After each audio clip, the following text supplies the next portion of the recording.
Selamat pagi pemirsa. Kelas menengah di Indonesia terus mengalami penurunan drastis dari 57,33 juta di tahun 2019 menjadi 47,85 juta orang di tahun 2024. Hal ini menunjukkan adanya masalah serius dalam fundamental ekonomi nasional yang harus mendapat perhatian serius pemerintah.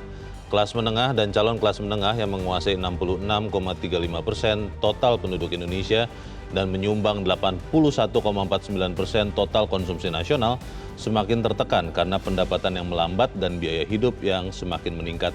Pemerintah harus segera mencari solusi untuk menjaga kelas menengah tetap jadi bantalan perekonomian nasional.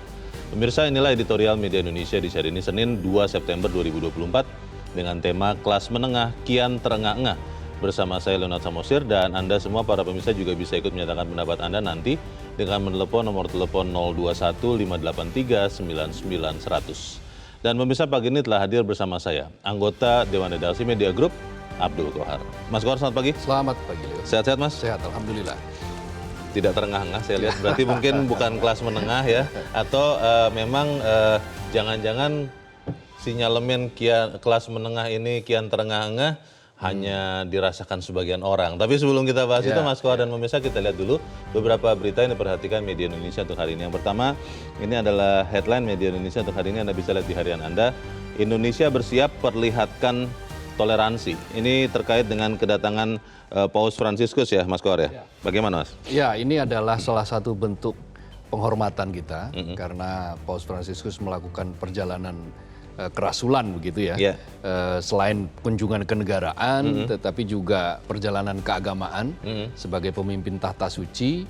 Dan Indonesia bersiap memperlihatkan toleransi. Sebagai negara dengan populasi muslim terbesar, 87% penduduk Indonesia adalah orang Islam, maka kelancaran, kesuksesan, dan bentuk dari keramahan ya dalam menyambut pemimpin suci agama Katolik ini adalah salah satu tanda bahwa toleransi memang betul-betul hidup di Indonesia.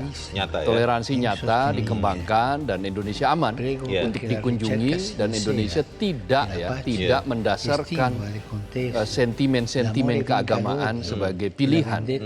Berbeda dengan tren-tren di tempat lain.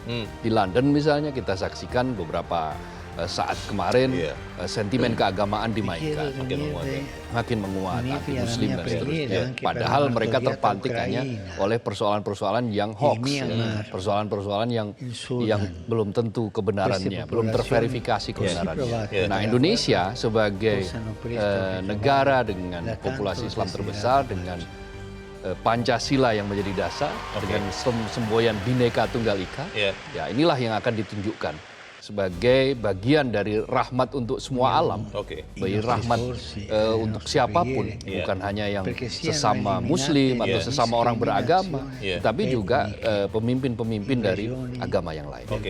Jadi Paus akan datang ke Indonesia 3 September sampai 6 September ya? Iya, betul. Rencananya 5 September akan ada Misa Akbar di Gelora Bung Karno. Penjabat Gubernur Jakarta sudah menyarankan kepada warga Jakarta untuk kalau bisa work from home, katanya begitu, Mas Kohar. Untuk menghindari berbagai macam keributan, keramaian, keruwetan, mungkin ya.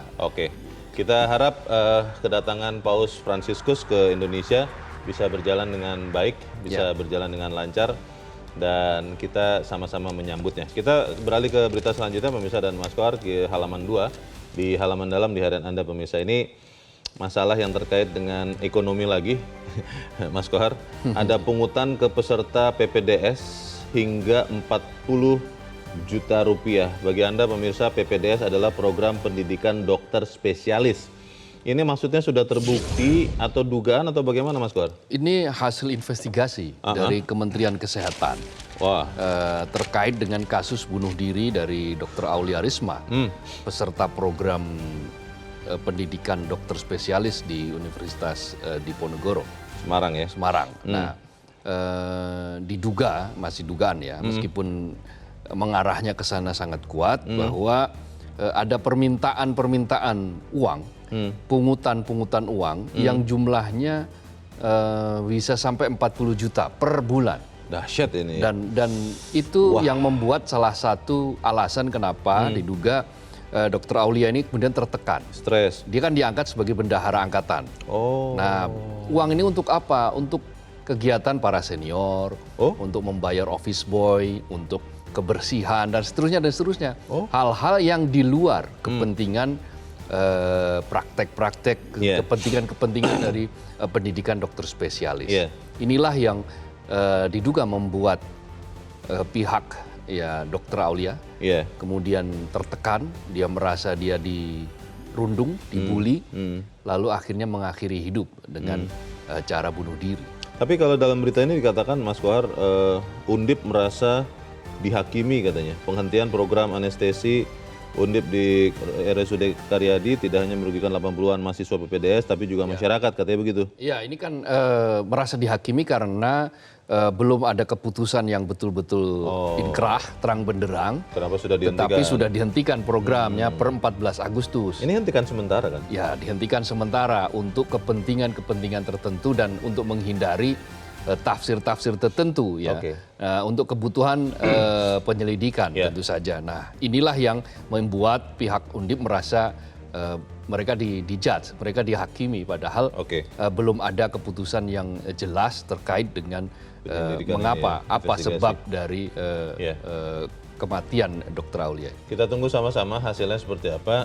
Dan kalau saya sih berharap ya Mas Kohar bahwa ini benar-benar diusut dan mungkin bukan hanya di Undip, di sekian fakultas kedokteran yang lain jangan-jangan ya juga terjadi hal yang sama. Dan kalau saya boleh berpesan kepada dokter-dokter terutama yang senior, ya kalau Anda bertugas menyelamatkan nyawa, masa Anda tidak mau menyelamatkan nyawa junior Anda sih? Begitu saja ya? Baik, kita tinggalkan berita itu Mas Kohar, kita ke berita selanjutnya pemirsa di halaman 3 di kolom Pilkada 2024. Putusan MK tekan suburnya calon tunggal. Tapi kan di beberapa daerah masih ada calon tunggal. Ini maksudnya bagaimana Mas Kohar? Nah, kan kalau kita lihat dari angka ya, statistik, di tahun 2017, 2018, dan 2020, pilkada di tiga momen itu jumlah calon tunggal ada 50. Nah, sementara di tahun ini dari 545 daerah, itu yang menyelenggarakan pilkada serentak itu 43 calon tunggal atau 7,89%. Turun sedikit lah. Artinya turun sedikit. Nah, ini juga turun banyak bila dibandingkan dengan gejala kemungkinan kalau tidak ada putusan MK. Kalau tidak ada putusan MK, itu diperkirakan hampir 160. Ada calon tunggal di 160. Tadinya ya? Tadinya. Maka setelah putusan MK, maka beberapa partai yang tidak bisa mencalonkan, kemudian menjadi bisa mencalonkan. Atau gabungan partai politik yang tadinya tidak bisa mencalonkan, dengan turunnya syarat itu bisa mencalonkan. Meskipun kemudian kita dengar berita terakhir kan Mas Kohar, DPR katanya sedang mau mengevaluasi kewenangan MK karena katanya dianggap melampaui kewenangannya. Kata DPR begitu tuh? Iya, Komisi 2 Ahmad Doli Kurnia dirilisnya mengatakan begitu, tapi 2 hari kemudian dibantah kan. Diralat lagi? Diralat lagi oleh dia bahwa dia tidak pernah mengatakan seperti itu, tetapi ralatnya juga tidak terlalu panjang. Jadi rilisnya panjang, ralatnya tidak terlalu panjang. Nah, ini mungkin sudah ada pemberitahuan supaya untuk tidak meneruskan lagi lah hal-hal semacam ini yang bisa memicu terjadinya sentimen dari publik untuk menggelar demonstrasi lagi. Betul, dengan langkah MK ini harapan kita sih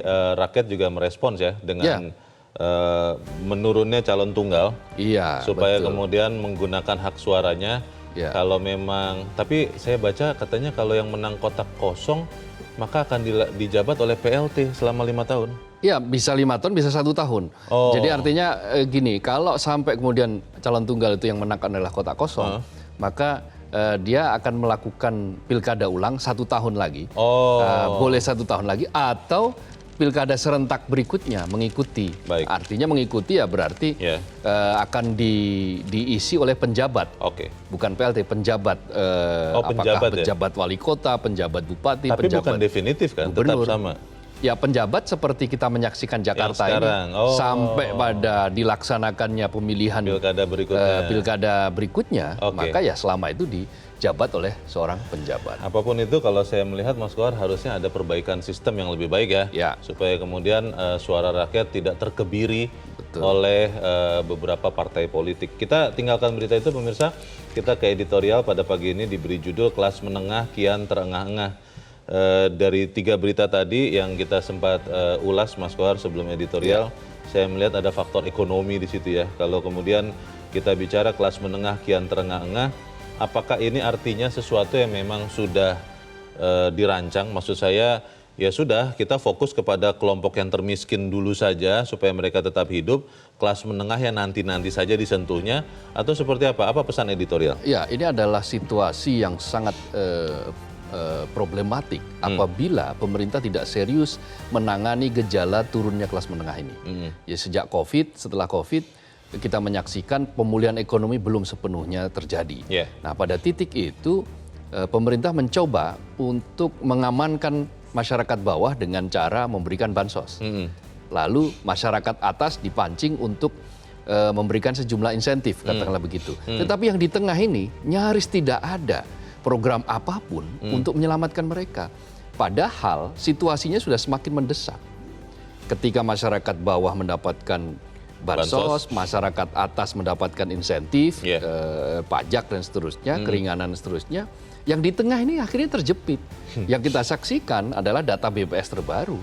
Ketika 9 juta lebih orang kelas menengah, yang kemarin tergolong kelas menengah, terlempar dari definisi kelas menengah dan masuk ke dalam kelompok menuju kelas menengah lagi, artinya turun kelas. Nah, ketika kondisi masyarakat menengah turun kelas, maka dampaknya terhadap apa? Pajak. Karena mereka ini adalah orang-orang yang taat membayar pajak, yang sangat patuh membayar pajak, dan jumlah persentase pengeluaran kelas menengah untuk membayar pajak itu sama dengan kalangan atas.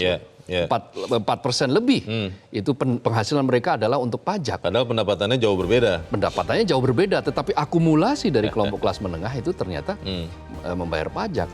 Selanjutnya apa? Ya mengurangi konsumsi. Kalau mengurangi konsumsi, apa imbasnya? Pada pertumbuhan ekonomi. Pasti. Pertumbuhan ekonomi kita ya hanya akan segini-segini saja, bisa 5%, padahal untuk menjadi negara maju, kita butuh pertumbuhan 7% sampai 8%. Sebuah angka yang sangat mustahil apabila kita hanya berada di level 5% seperti sekarang. Masalahnya Mas Kohar, ada yang mengatakan begini, kalau terengah-engah itu kan walaupun pengap tapi masih bernafas ya? Iya, faktanya ada. Belum berhenti nafas kan? Ya sudah, biarkan saja, yang penting toh masih bernafas. Apakah itu akan masih bisa kita biarkan? Kita akan bahas itu, dan pemirsa, inilah editorial Media Indonesia untuk hari ini, Senin 2 September 2024, kelas menengah kian terengah-engah.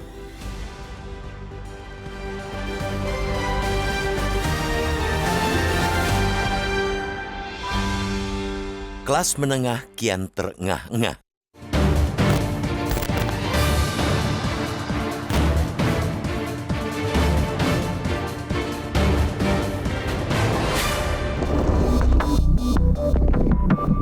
Setiap tahun, jutaan masyarakat kelas menengah di Indonesia mengalami turun kelas. Sebagian turun ke level calon kelas menengah atau aspiring middle class. Sebagian lagi anjlok menuju masyarakat rentan miskin. Menurut data Badan Pusat Statistik atau BPS, jumlah penduduk kelas menengah turun tajam dalam 5 tahun terakhir dari 57,33 juta orang pada 2019 menjadi 47,85 juta orang pada 2024. Apakah ini bisa dianggap persoalan remeh dan layak disepelekan pemerintah? Jelas tidak. Bagaimana mau dipandang sepele kalau masyarakat kelas menengah yang sesungguhnya punya kontribusi besar terhadap pergerakan ekonomi itu kian hari justru kian terhimpit dan terjepit. Bagaimana bisa dianggap enteng bila kelas menengah terus-terusan mendapat tekanan dari dua sisi, pendapatan yang melambat dan biaya hidup yang makin tinggi. Saat ini, jika digabung masyarakat kelas menengah dan calon kelas menengah, jumlahnya mencapai 66,35% dari total penduduk Indonesia. Dari mereka, nilai konsumsi pengeluarannya mencakup 81,49% dari total konsumsi nasional. Kelas menengah juga merupakan penyokong penerimaan pajak yang besar. Maka ketika proporsi kelas menengah terus menipis, perekonomian menjadi kurang resilient terhadap guncangan. Menurunnya jumlah kelas menengah sejatinya menjadi indikasi kuat bahwa ada problem serius dalam hal fundamental ekonomi nasional, sekaligus menunjukkan betapa kedodorannya kebijakan ekonomi pemerintah. Kelas menengah selalu disebut-sebut sebagai bantalan dari perekonomian nasional, tetapi strategi untuk mengungkit kapasitas mereka tak pernah terlembagakan dengan baik. Alih-alih menaikkan kelas, untuk sekadar menjaga mereka tetap berada di gerbong kelas menengah saja, pemerintah kepayahan. Terbukti dari data BPS selama 5 tahun terakhir tadi, berjuta-juta masyarakat kelas menengah justru terpaksa turun kasta. Masyarakat kelas menengah dan aspiring middle class kini malah lebih dekat kepada garis kemiskinan ketimbang kelas di atasnya. Pemerintah semestinya tidak boleh mengamuflase persoalan sekrusial ini dengan sekadar menganggap itu sebagai tren fenomena global. Itu problem yang terjadi hampir di semua negara, kata Presiden Joko Widodo saat ditanya wartawan terkait dengan terus menyusutnya jumlah kelas menengah Jumat 30 Agustus lalu. Dari jawaban bernada ngeles itu, kiranya publik boleh menduga bahwa pemerintah memang tak memiliki strategi jitu untuk lepas dari jerat masalah tersebut. Jawaban seperti itu hampir sama nuansanya seperti ketika pemerintah terus saja menyalahkan pandemi COVID-19 sebagai biang kerok luruhnya pertahanan kaum kelas menengah. Betul, tidak ada yang membantah bahwa pandemi COVID-19 menimbulkan dampak jangka panjang atau scaring effect terhadap perekonomian nasional. Namun jangan lupa, ada data lain yang disampaikan Lembaga Penyelidikan Ekonomi dan Masyarakat atau LPEM UI bahwa penurunan jumlah kelas menengah itu sudah terjadi sejak 2018 atau 2 tahun sebelum wabah COVID-19 melanda dunia. Artinya, sebelum penurunan kelas menengah itu menjadi fenomena di hampir semua negara alias menjadi tren global pasca pandemi, Indonesia sudah memulai tren itu sebelumnya.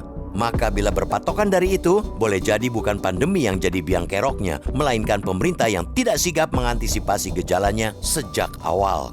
Pilar dari kelas menengah ialah sektor formal dan manufaktur, terutama yang memiliki produktivitas tinggi. Tanpa memfokuskan kebijakan pada dua hal tersebut, upaya mengerek kelas menengah hanya akan menjadi angan-angan. Celakanya, di saat yang sama, kinerja manufaktur domestik juga terus melemah dan tertekan. Karena itu, tidak ada cerita lain, pemerintah harus melakukan reformasi iklim usaha secara struktural dan mempercepat reformasi kualitas SDM. Itu tidak hanya akan menguatkan lagi sektor manufaktur, tapi juga sekaligus menjadi langkah awal untuk meningkatkan jumlah masyarakat kelas menengah.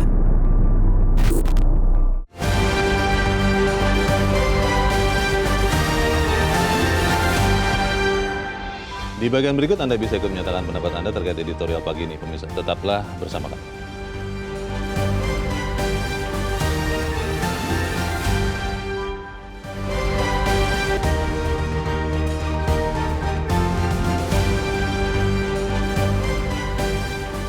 Terima kasih pemirsa, Anda masih bersama kami di Editorial Media Indonesia.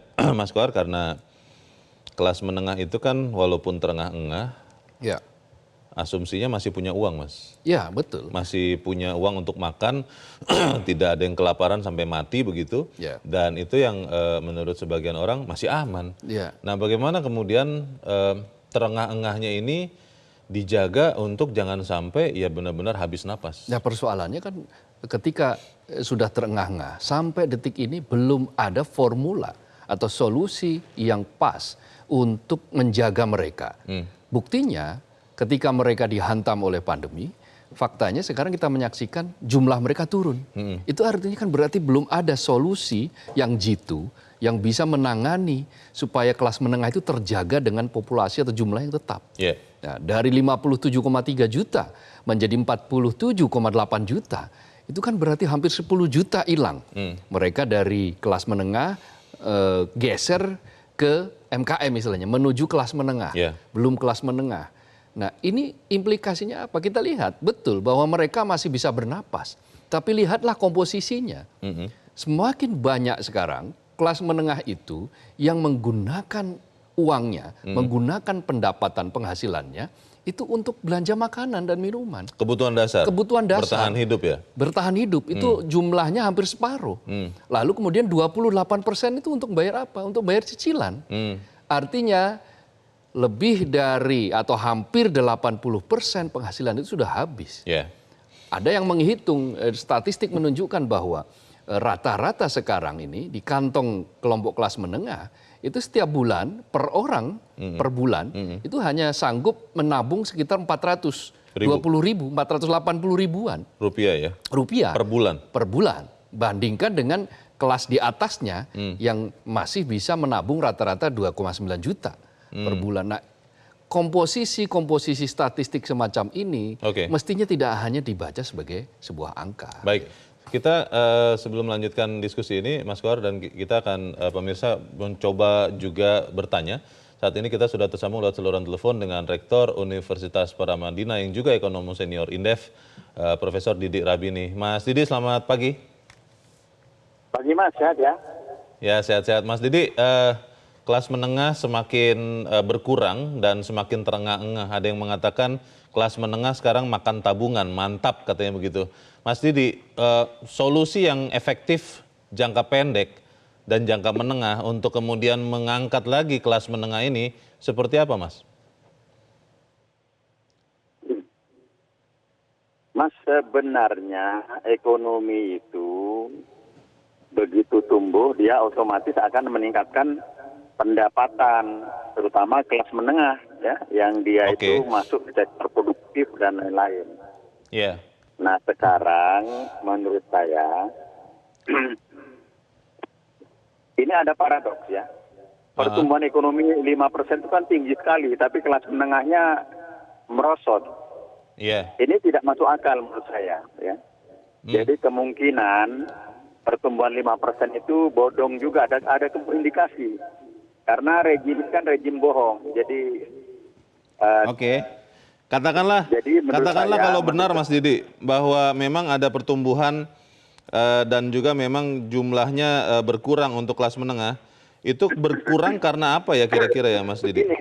Begini solusinya ya. Jadi Indonesia dikenal itu cepat tua, itu nggak bisa masuk ke jasa langsung. Sebenarnya yang baik itu industrinya itu harus dibangun matang-matangnya. Mengapa? Karena satu industri itu bisa menyerap 10.000 pekerja, menyerap ratusan manajer, ya, dan lain-lain. Nah, sekarang yang jebol itu adalah sektor industri. Nah, sektor industrinya mengap-mengap 3%, 4%. Ini sudah gagal.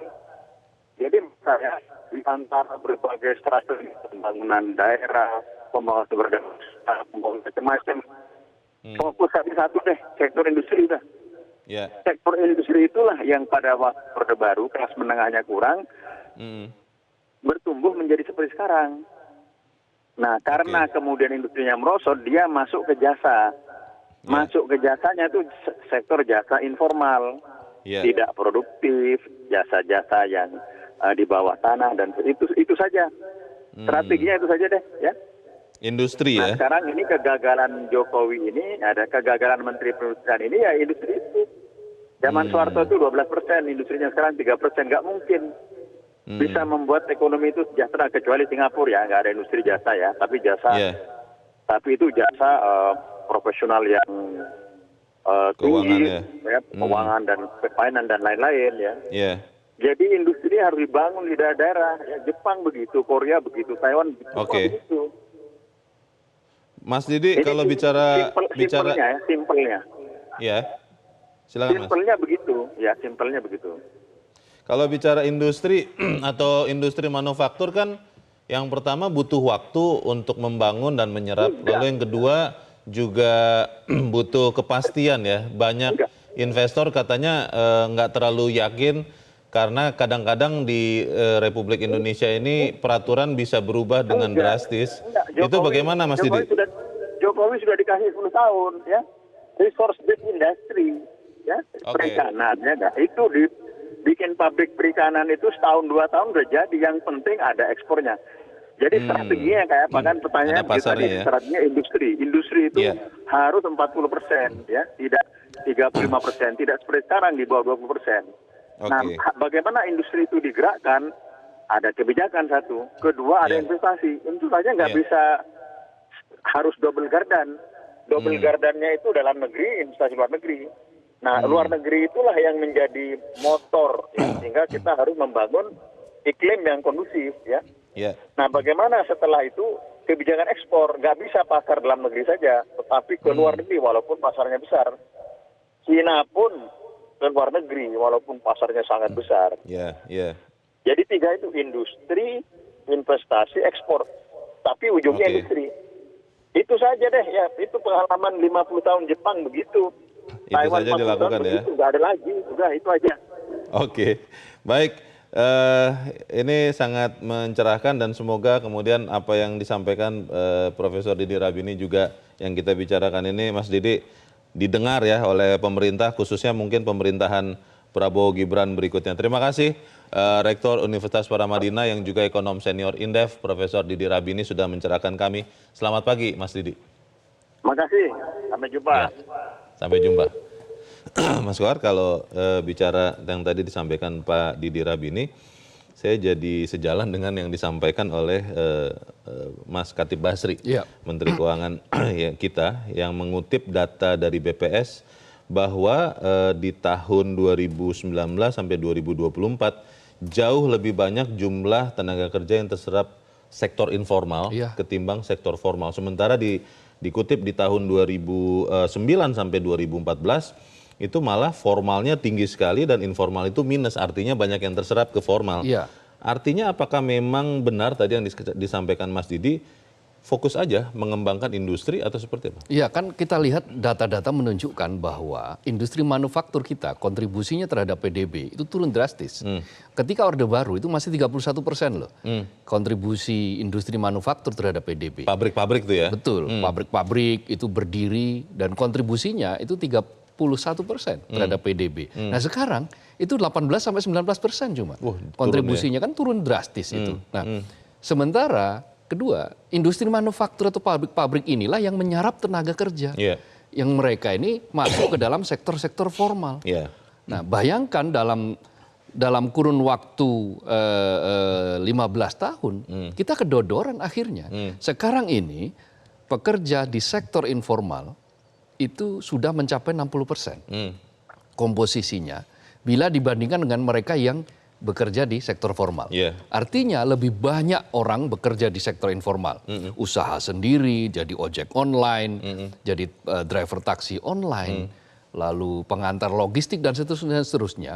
Yang pasti karena namanya juga pekerja informal, tidak ada perlindungan kesehatan, tidak ada perlindungan ketenaga kerjaan, sehingga kesejahteraannya betul-betul tidak pasti, rentan gitu. Lah ya. Rentan. Nah, rentan yang kemudian terlempar ke kelompok miskin tadi itu. Nah, itulah potret kita hari ini, potret kelas menengah kita hari ini, yang mestinya pelan atau pasti harus segera diatasi. Jadi deindustrialisasi harus segera dihentikan. Lakukan dengan industrialisasi, perbaiki syarat-syarat dalam membuka industri, dan permudah mereka, jangan sedikit-sedikit pungutan. Ormas. Ya, yang mereka kemudian akhirnya ya daripada rugi untuk pungutan ya mending sudahlah pergi saja dari Indonesia, lari ke Vietnam. Atau jadi broker. Jadi broker, masukkan betul. barang saja, barang yang dibuat di luar. Betul, gitu. Karena memproduksi di Indonesia juga tidak ada hasilnya. Jadi broker dia dapat fee yang jelas, gitu kan, kecil-kecil tapi kemudian sedikit-sedikit lama-lama menjadi bukit juga. Ya kita saksikan sektor tekstil kan begitu. Masalahnya kembali lagi, industri ini kan butuh waktu, Mas Kohar, dan kemudian butuh usaha besar. Investor juga butuh kepastian. Investor juga bukan hanya yang baru, yang sudah existing juga pengen dilindungi. Dan itu kan secara politis tidak seksi. Bagaimana ini bisa dipadukan, kita bahas di bagian berikut. Pemirsa tetap bersama kami, Editorial Media Indonesia segera kembali.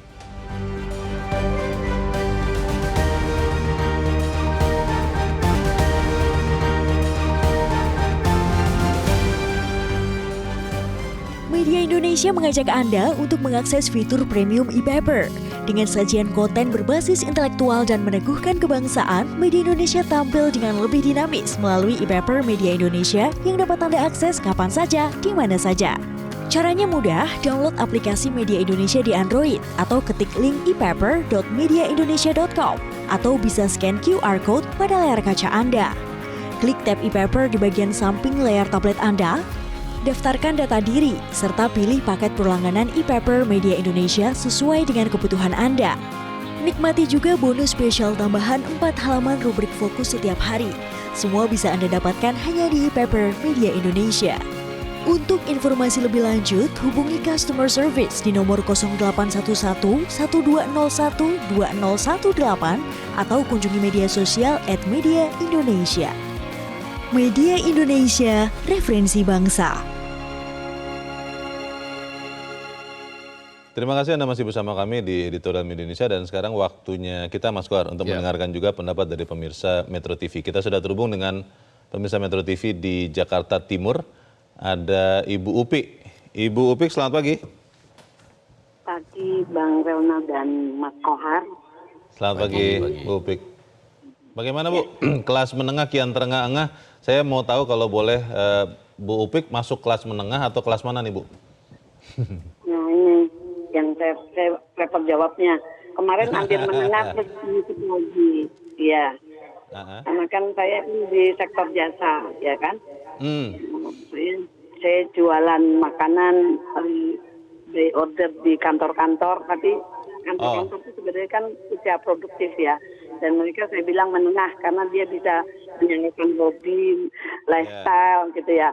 Sekarang konsumen saya bilangnya, aduh Bu agak ngirit sekarang karena harga saya naikin karena harga bahan pokok naik seperti itu. Jadi menurut saya ini Menteri Perdagangan kemana ya? Ada nggak di Indonesia? Ada loh Bu, masih ada loh. Tapi tidur mungkin ya, apa dia nggak mikir banget untuk negara ini karena apa? Harga yang sudah naik itu nyaris tidak akan mau turun gitu. Kalau kita bilang istilahnya Pak Presiden kita bukan ekonomi meroket, tapi kemiskinan meroket. Bu Upik, kalau Ibu bilang Ibu menjual makanan dan dijual ke kantor-kantor, belakangan ini apakah juga pembelian itu berkurang atau masih tetap aman Bu kalau Ibu lihat? Wah, saya kan bilang dari awal, sekarang mereka katanya ngirit-ngirit, mau nggak mau, yang biasanya hari Senin sampai Sabtu itu kita lumayan, akhirnya ya berkurang hampir 50%. Mereka bahkan nyaris membawa makanan sendiri. Itu menengah ke atas ya katanya. Menengah ya, karena mereka kan usia produktif.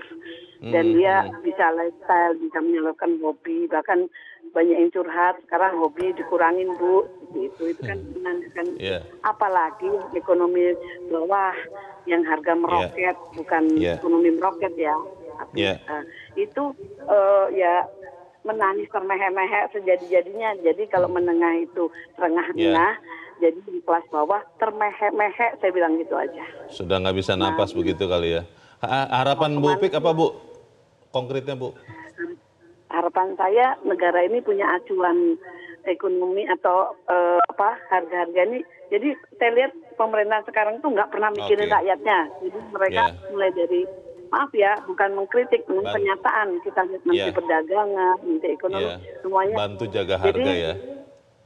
Mereka kayaknya percuma dapat gaji gede, tapi mereka tidak melihat kita ini hidup sendirilah gitu, tanpa ada negara, hadirnya negara. Ya, itu kita harapkan ya Bu Upik. Terima kasih sudah berpendapat dari Jakarta Timur. Selamat pagi. Di belakang Bu Upik ada Pak Max di Manokwari, Papua Barat. Pak Max, selamat pagi.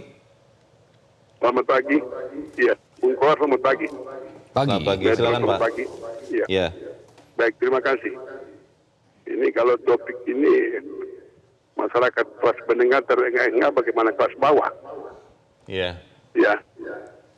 Sementara kalau saya lihat kata terengah-engah ini sebuah hal yang kontradiksi karena pemerintah terus menggalakkan apa yang disebut dengan UMKM. UMKM itu dalam rangka pemerintah menggalakkan dalam rangka memberikan peran serta masyarakat untuk bergerak dalam usaha kecil menengah dari sisi ekonomi, ya kan? Nah, di sisi lain ada kebijakan-kebijakan pemerintah yang pada akhirnya itu membuat masyarakat dingin-dingin. Contoh, tadi pagi saya baru nonton Menteri SDM Pak Haji Dahlia, ini saudara saya dari Papua Barat ini, Pak bikin kebijakan pembatasan minyak bersubsidi, BBM bersubsidi. Iya. Itu bagus juga supaya bagaimana masyarakat kelas menengah kelas bawah ini Sasaran. betul-betul dapat menikmati bahan bakar minyak itu dengan sebaik-baiknya. Kemudian dengan itu masyarakat bisa meningkatkan ekonomi Oke. sehingga tidak terengah-engah. Tapi kondisi yang ada sekarang, kita harus serius melihat. Contoh sekarang aja di Manokwari, di Papua Barat ini, masyarakat terengah-engah. Masyarakat makin sulit ya. Oke. Masyarakat makin sulit, ya. Ya. Jadi bagaimana pemerintah terus menggalakkan UMKM itu betul-betul supaya kesan ini tidak nampak. Baik. Begitu. Baik. Terima kasih. Terima kasih Pak Max di Manokwari, Papua Barat. Selamat pagi. Di belakang Pak Max ada Pak Sukiwi di Medan, Sumatera Utara. Pak Sukiwi, selamat pagi. Ya, selamat pagi Bung Leo, selamat pagi Bung Kohar. Selamat pagi. Silakan Pak Sukiwi. Sekarang memang yang menengah ini memang sangat terengah-engah, berhubung karena apa? Kita tahu sekarang yang masalah paling besar di Indonesia ini karena korupsi. Korupsi inilah yang menimbulkan yang kaya semakin kaya, yang miskin semakin miskin. Makin timbang. Sehingga semua uang-uang ini tergerus ke puncak. Ya, jadi pertumbuhan yang kita lihat orang yang kaya ini kerucut. Yang kaya itu di atas tuh sampai kaya sekali, sampai triliunan harta mereka. Apalagi yang miris kita selalu dengar ini, lihat korupsi kita itu begitu tertangkap pasti sampai yang triliunan. Inilah yang tergerus, uang-uang ini semua udah ke puncak. Ya belum lagi yang kita selalu dengar itu judi online. Belum lagi pinjol. Nah, inilah yang mengakibatkan semua ini kerucut ke atas uangnya. Jadi Indonesia ini dia tidak merata. Akibatnya ini yang menengah ini ya terengah-engah karena uang semua sudah kerucut ke atas. Maka dalam hal ini pemerintah tolong pikirkan. Ya, kita harapkan, kami masyarakat kecil sangat mengharapkan kepada Pak Prabowo. Kalau harapan Pak Jokowi ini kan udah selesai, udah tinggal hitung waktu aja. Harapan kepada Pak Prabowo begitu naik, hajar dulu korupsi ini. Ya, sita kalau bisa panggil semua pejabat-pejabat yang korup ini, bantulah uang ke negara. Mana-mana uang-uang yang sudah mereka kumpul yang kaya raya itu balikkanlah ke negara. Kalau bisa undang-undang perampasan aset itu diterapkan. Kalau segera diterapkan supaya ini yang korupsi ini bisa kembali. Itu aja harapan kami rakyat kecil. Terima kasih. Terima kasih Pak Sukiwi di Medan, Sumatera Utara. Selamat pagi Pak. Korupsi sumber kebocoran, bagaimana Mas Kohar? Ya, dari banyak elemen yang bisa dilakukan, banyak faktor yang bisa dilakukan untuk bagaimana mempertahankan kelas menengah ini. Kenapa kelas menengah ini harus dipertahankan? Karena apabila mereka itu sampai jatuh ke kelas bawah, maka impact-nya terhadap ekonomi itu luar biasa. Bayangkan kelas menengah ditambah dengan mereka yang menuju kelas menengah plus kelas bawah, itu 81% konsumsi di Indonesia. Sementara lebih dari 60% pertumbuhan ekonomi kita ditopang oleh konsumsi. Konsumsi rumah tangga. Itu artinya kalau semakin turun daya beli masyarakat kelas menengah dan kelas bawah terutama, maka yang terjadi adalah ya pertumbuhan ekonomi akan menjadi semakin sulit. Ikut terkerek turun ya? Iya, untuk ikut terkerek turun. Ini yang dikhawatirkan oleh berbagai kalangan. Maka kurangilah tekanan-tekanan terhadap kelompok kelas menengah ini. Jangan sampai kemudian mereka justru ketika sedang kesulitan, ketika harga-harga mulai naik, harga pangan mulai naik, mereka akan makin kesulitan. Tadi Bu Upik tanya itu, ada tidak sih yang menjaga harga katanya begitu? Menteri Perdagangan kemana katanya begitu? Itu adalah faktor yang membuat mengapa kelas menengah ini semakin mantap, makan tabungan. Karena mereka terdorong oleh harga-harga yang semakin naik, harga pangan, harga energi, dan seterusnya yang naik, belum lagi pungutan-pungutan baru yang harus mereka terima. Masalah ini apakah baru akan bisa tertangani oleh pemerintahan Prabowo Gibran yang baru nanti 20 Oktober atau sebenarnya harus ditangani pemerintah sekarang? Kita harus jeda dahulu, Mas Kohar, pemirsa tetap bersama kami. Editorial Media Indonesia segera kembali.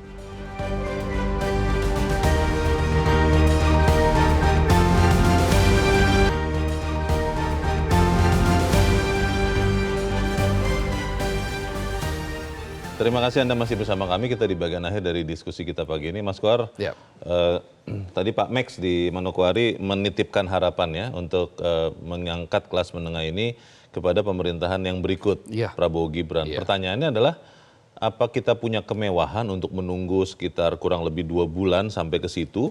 Atau sebenarnya pemerintahan Jokowi sekarang ini ya juga harus menyelesaikan atau mengangkat kelas menengah ini? Ya setidak-tidaknya di ujung pemerintahannya Presiden Jokowi beserta para pembantunya, dalam hal ini adalah menteri, itu menekan harga-harga yang masih tinggi. Harga pangan, dikendalikan harga pangan. Tekanlah pasokan-pasokan yang membuat sehingga kelompok menengah ini kemudian semakin tertekan. Kurangi hal-hal yang membuat kelompok menengah ini semakin tertekan. Bisa dilakukan, misalnya tunda berbagai kebijakan. Jangan malah dilakukan kajian-kajian yang mengarah untuk kembali menekan kelas menengah. Contoh, mau rencana katakanlah di Jabodetabek mau ada rencana pengurangan subsidi untuk KRL. Komuter line. Nah, siapa penumpang komuter line itu? Mereka-mereka yang kelas menengah. Mereka-mereka yang bekerja di pemerintahan-pemerintahan, sektor di kantor-kantor, di pekerjaan swasta, yang pengeluaran mereka ya di rentang kelas menengah. Kan kelas menengah itu kan kalau menurut rumus statistik itu kan mereka yang pengeluarannya antara 2 juta hingga sampai 9,9 juta.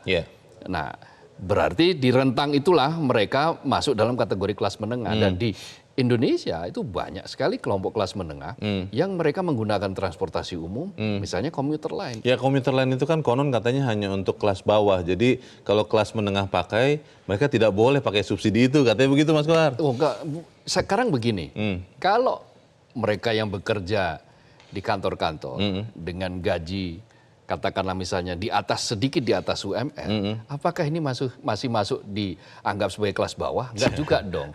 Berapa persentase mereka? Persentase mereka pasti lebih banyak kalangan kelas menengah. Mungkin karena selama titik sasarnya berbeda. Mungkin karena selama ini kelas menengah diam-diam saja, kalau bahasa Jawa kalau tidak salah meneng-meneng wae begitu kan. Jadi akhirnya ya sudah, ya yang penting kan masih bisa napas terengah-engah. Sudahlah nggak usah ribut. Kalau kita ingin melihat bagaimana kegelisahan kelompok kelas menengah, maka lihatlah Twitter, lihatlah Instagram, lihatlah Facebook. Asli ya, bukan buzzer-buzzer itu ya. Ketika kegelisahan mereka dengan cara menyindir, dengan cara misalnya mengkritisi cara hidup hedon bermewah-mewah, yang pernah disampaikan oleh pidato presiden ya, pidato presiden jangan bermewah-mewahan, jangan hedon, lalu dinaikkan diupload di media sosial. Nah sekarang kemudian ucapan presiden itu mengenai menantunya sendiri misalnya. Hal-hal seperti ini, itu kan berarti bentuk dari kegelisahan kelas menengah. Dan mereka lihat itu ya? Betul, ketika kritisisme mereka membandingkan di tengah kehidupan masyarakat yang susah dalam membeli, katakanlah misalnya membeli beras yang naik, lalu membeli banyak sektor-sektor lain yang naik, cicilan menumpuk.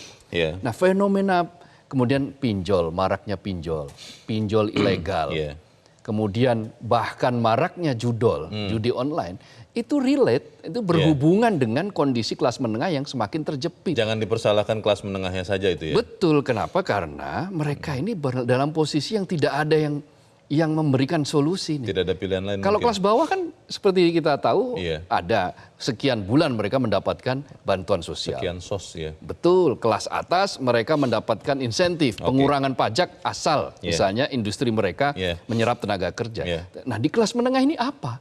Yang terjadi mereka bahkan ditumpuk misalnya pajak ditambah, PPN nanti Januari itu naik dari 11% ke 12%. Nah hal-hal semacam ini apabila bisa dikurangi mulai sekarang, itu bisa menjadi kontribusi lah. Baik. Setidak-tidaknya jangan sampai menambah beban kelas menengah, itu dulu. Baik, kita harap apa yang kita bicarakan di sini juga Mas Kohar diperhatikan dan bukan hanya diperhatikan, tapi juga dikerjakan ya oleh pemerintahan supaya kemudian pemerintahan itu juga untuk kelas menengah, bukan hanya untuk kelas yang lain. Mas Abdul Qadir, terima kasih sudah hadir di tempat ini. Selamat pagi Mas. Selamat pagi Leo. Bisa pemerintah tidak boleh menyederhanakan penurunan kelas menengah ini. Jawaban pemerintah yang cenderung menyalahkan faktor eksternal mengisyaratkan belum ada strategi jitu mengatasi masalah ini. Pemerintah harus segera melakukan reformasi struktural terhadap iklim usaha dan meningkatkan kualitas sumber daya manusia. Fokus pada sektor formal dan manufaktur yang produktif adalah kunci agar kelas menengah tidak semakin terdesak dan bisa kembali menguatkan perekonomian nasional. Saya, Leonard Samosir, berterima kasih Anda sudah menyimak editorial Media Indonesia pagi ini. Terus jaga kesehatan Anda, terus jaga nurani Anda. Selamat pagi, sampai jumpa.